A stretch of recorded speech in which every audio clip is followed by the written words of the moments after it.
So I woke up in the middle of the night 2 nights ago, couldn't sleep, and was mulling over some music ideas in my head. I've been writing a lot of music lately, and I realized there's got to be a lot of people who wake up in the middle of the night and whose brains run over the same things, over the songs that they're working on. And songwriting is essentially problem solving within the format of a give or take 4-minute musical story. And so that's what I want to dedicate this podcast to, the process of songwriting and the craft of it.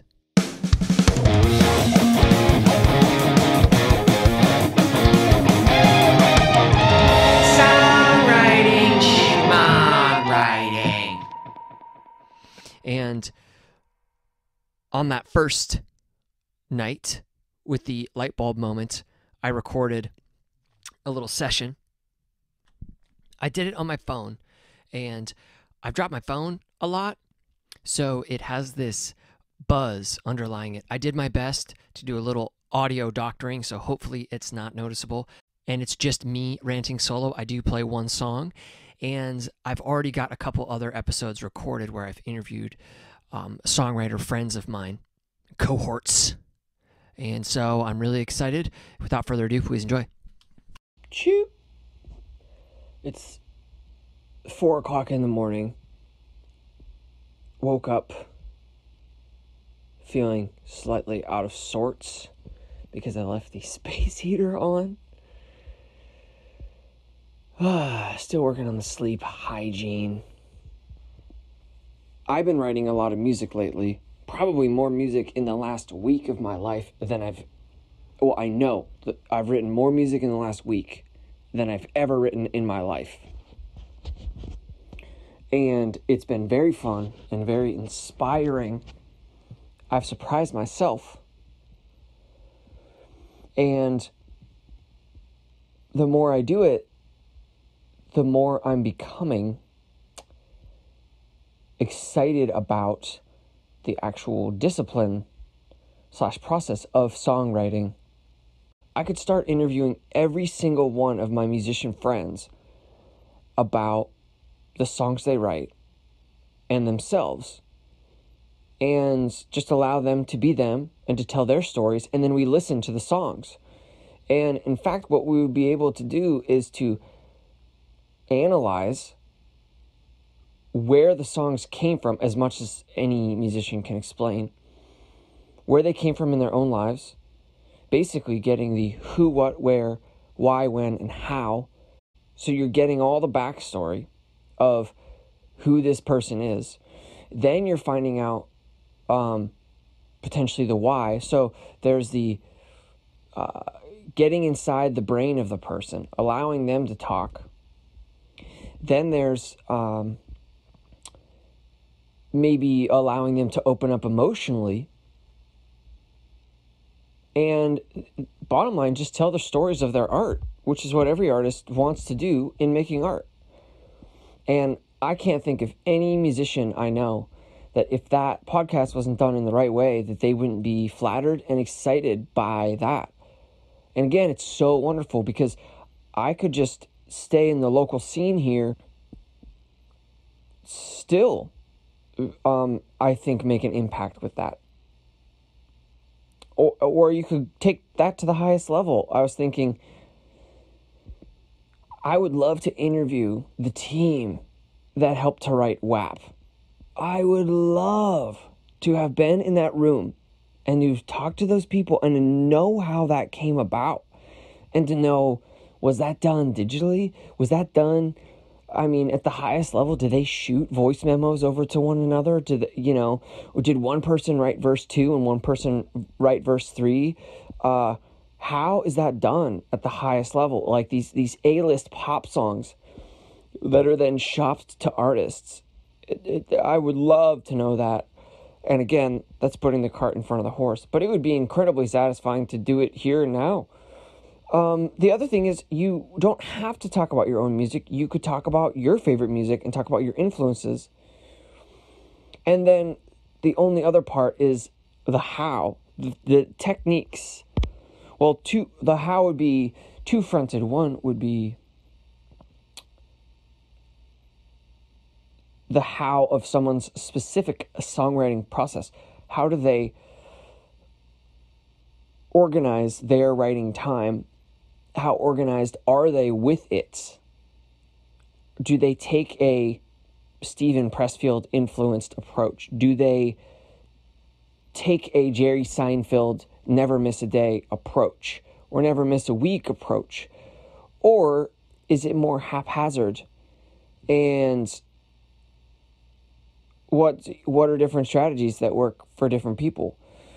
Then the other part of the how would be, what are the melodic and harmonic and rhythmic devices that people use? And particularly, can people explain why they did what they did? And it will probably be fascinating because a lot of that stuff is intuitive. You don't necessarily know why you do it, but you might be able to have it pulled out of you by someone who was curious, and who had a different set of ears. Like if I sat down with someone and they were listening to a bunch of my songs, and they were like, "Well, why did you say this? And what was this about?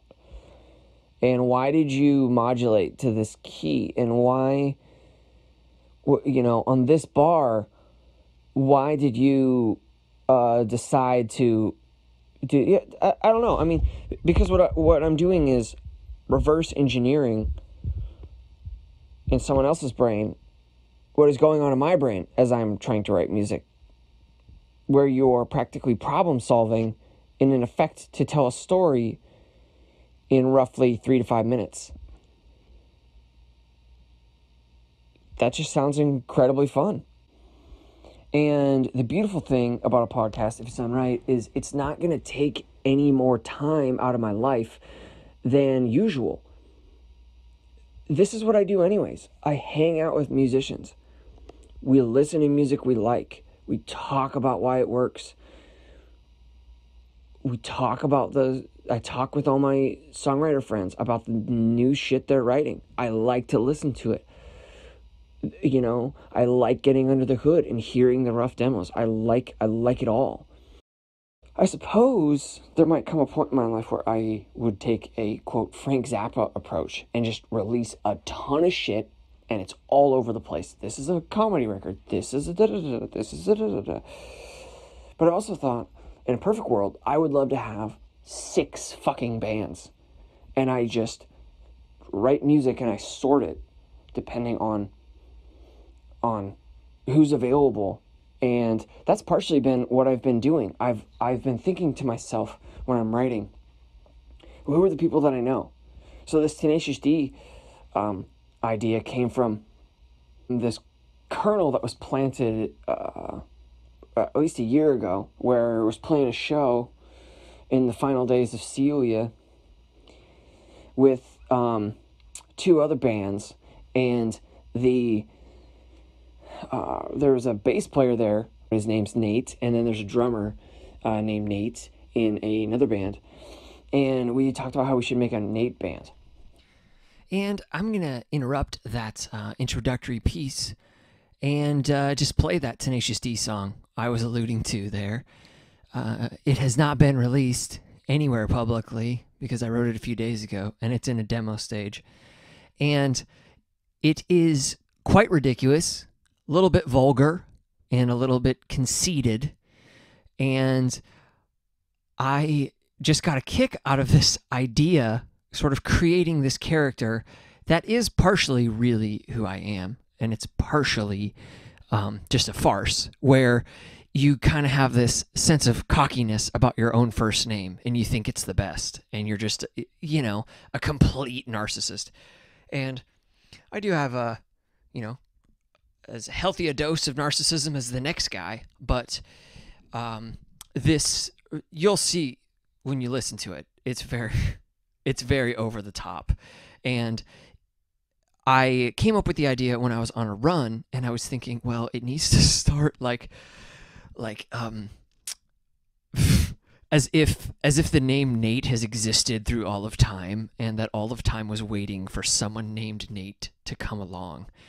And so it starts off pretty cheesy, and then it goes into this like cornball, but I think relatively catchy, 3-piece rock band sounding thing, guitar, bass, drums. So here we go. This song is titled "The Name Is Nate."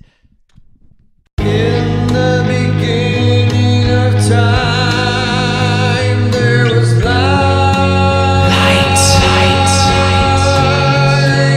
and in the primordial ooze, there was sound of a drum.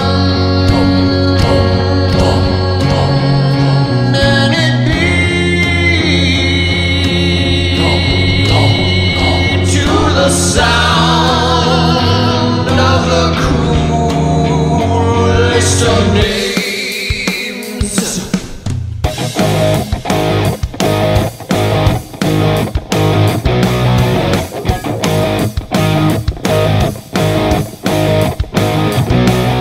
Well, I've got a pop quiz, you motherfuckers.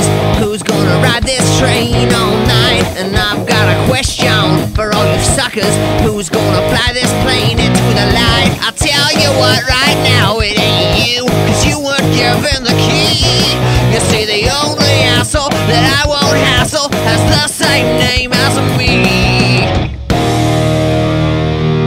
The name is Nate, Nate, Nate, Nate, Nate.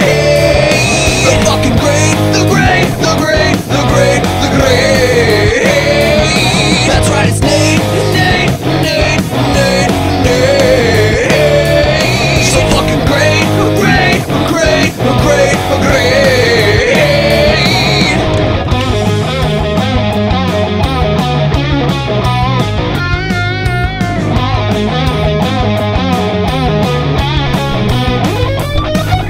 Well, I know what you're thinking, and who are these guys? Do they know their shit stinks like mine? Well, in fact it doesn't. It smells like roses made by a unicorn in the sky. I'll tell you what right now, but only once. Take it coming from me. We're fucking kings of the castle. We wipe our assholes with sheets of supremacy. The name is Nate, Nate, Nate, Nate, Nate. The fucking great, the great, the great, the great, the great. That's right, it's Nate, Nate, Nate, Nate, Nate. So fucking great, great, great, great, great.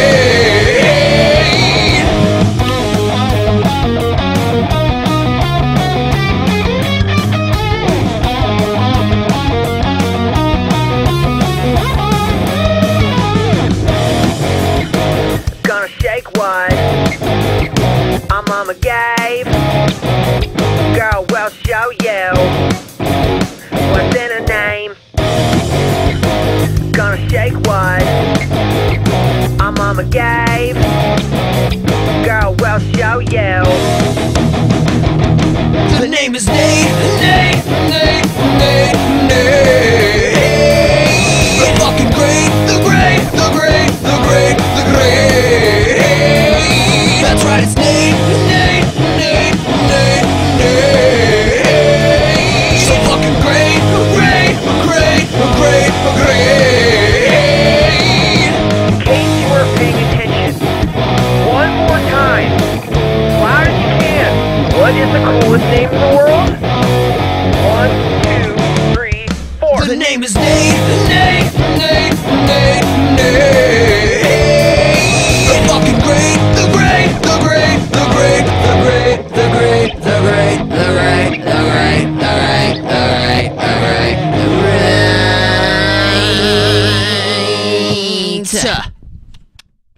Ha ha ha ha ha. All right, there it is. So, had a lot of fun with that one. Cussed a lot, but I also felt like I just had to. Like, that was part of what this sort of fictionalized, ultra cocky version of me would do. Like it just felt like you had to throw in all the potty talk to sell this. Like if I didn't cuss all over the place and sort of halfway insult everyone, it just wouldn't have worked. So anyways, I had a lot of fun with it, like I said, and the way that song came about, I didn't think about any of the rock parts until I came up with the visual of the intro. I actually had the visual of like a mage or something on a mountainside that was like telling the story, you know, and he's like, in the beginning of time, there was light. And so that is where that came from. As far as I'm always very interested in where the absolute kernel of a song comes from. And I found in my own writing that at this point, I'd say 7 out of 10 times it comes from a musical idea. I'm sitting around playing guitar and I come up with something and it grabs me. And then the lyrics follow. But this one was not that case. So I sort of had to find music that matched it. All right. I guess that's about it for that song. I particularly had fun with the verses, by the way. What I'm finding is, I mean, forgive me if this is too rudimentary for maybe certain people, but the verse is obviously where you are telling the meat of the story, and the chorus is the punchline, so to speak. And so I had a lot of fun with the verses in particular because they're just so over the top. And you know, I think I said, I know what you're thinking. Well, who are these guys? And do they know their shit stinks like mine? Well, in fact, it doesn't. It smells like roses made by a unicorn in the sky. I mean, I had a lot of fun thinking of that, and I actually had a really hard time recording the vocals because I kept laughing when I was trying to track them. And what I liked about that, particularly in the verse, is it's the momentary glimpse you're giving the audience that this person is sensitive to my reality, right? So this completely narcissistic character is then saying to the audience, well, I know what you're thinking.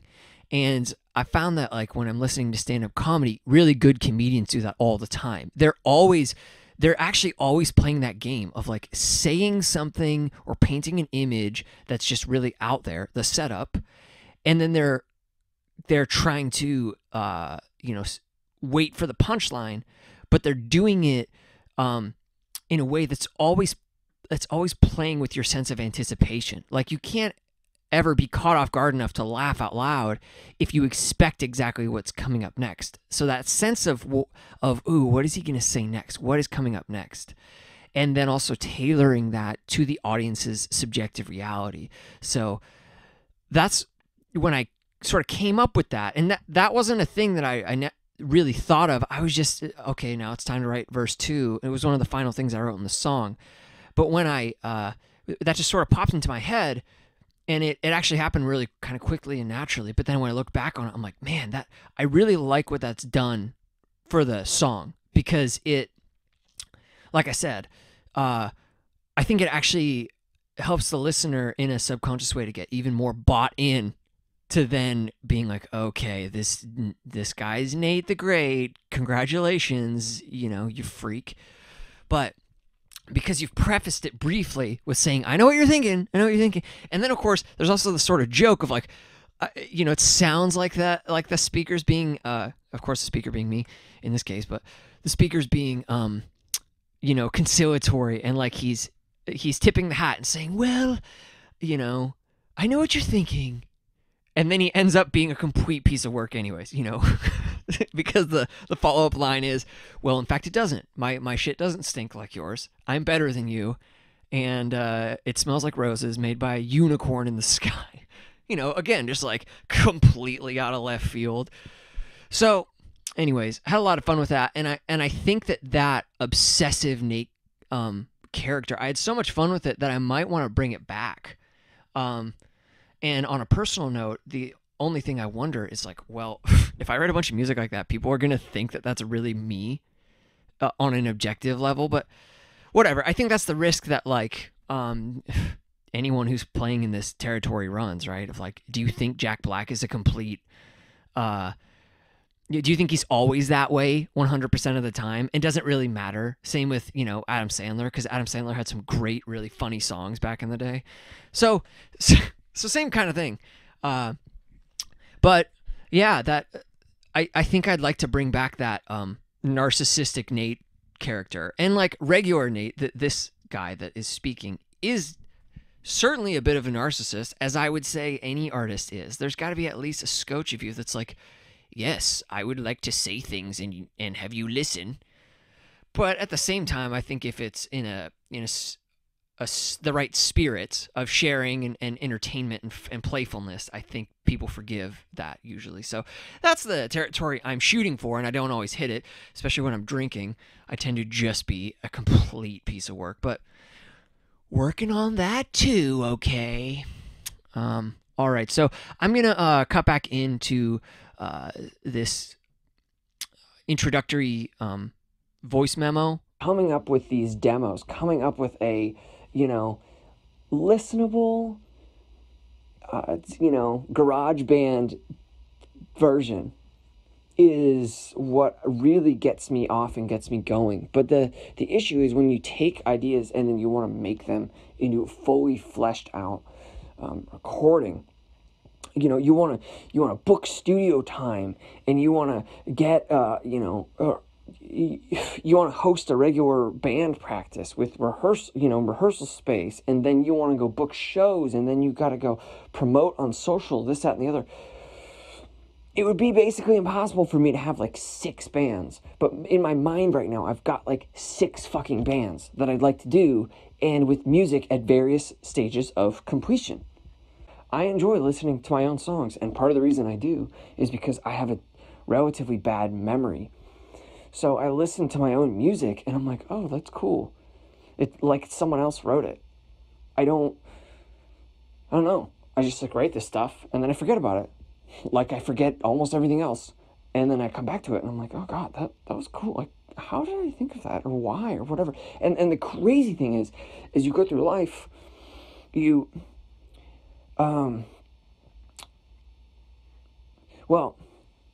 you can't go back in life. You can't go back to an earlier phase of your musical development and to a different life stage. You can't go back. So it's so important to write that music while you're in it. It's so important. If you're a musician and a songwriter, it's your audio diary. It's the greatest snapshot of your mental world that you can give are the songs that you're writing through your life. Anyways, got to do this. I'm extremely excited about it. I just had to get all these ideas out, and I had to take this little moment to snapshot the vision for this podcast and the reason behind it and who I am at this moment in time. All right, well, thank you for listening there.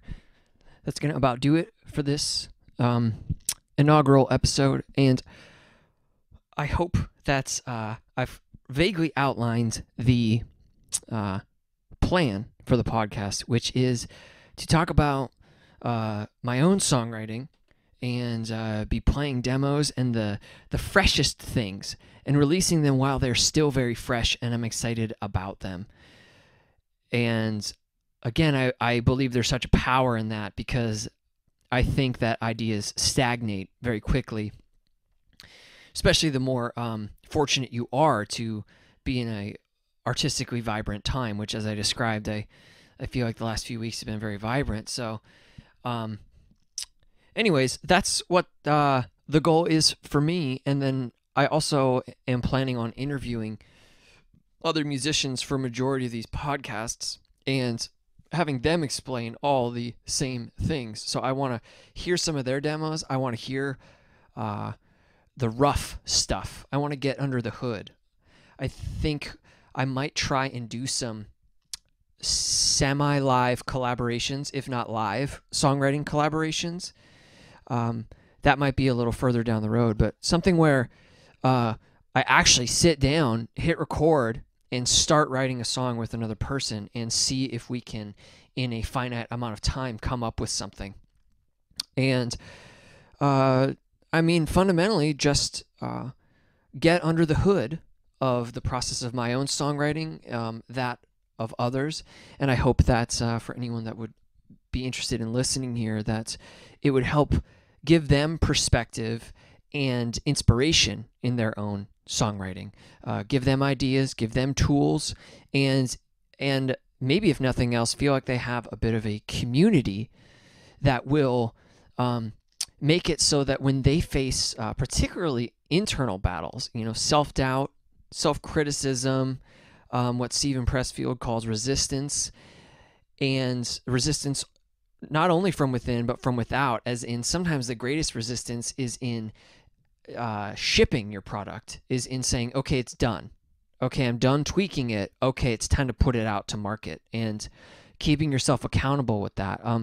So essentially going as much as is possible through the entire process of songwriting. And I think it's just an infinite topic. So I'm excited to see where it's going to go. So thank you very much. We'll talk soon. And I hope this helped you to tell your story.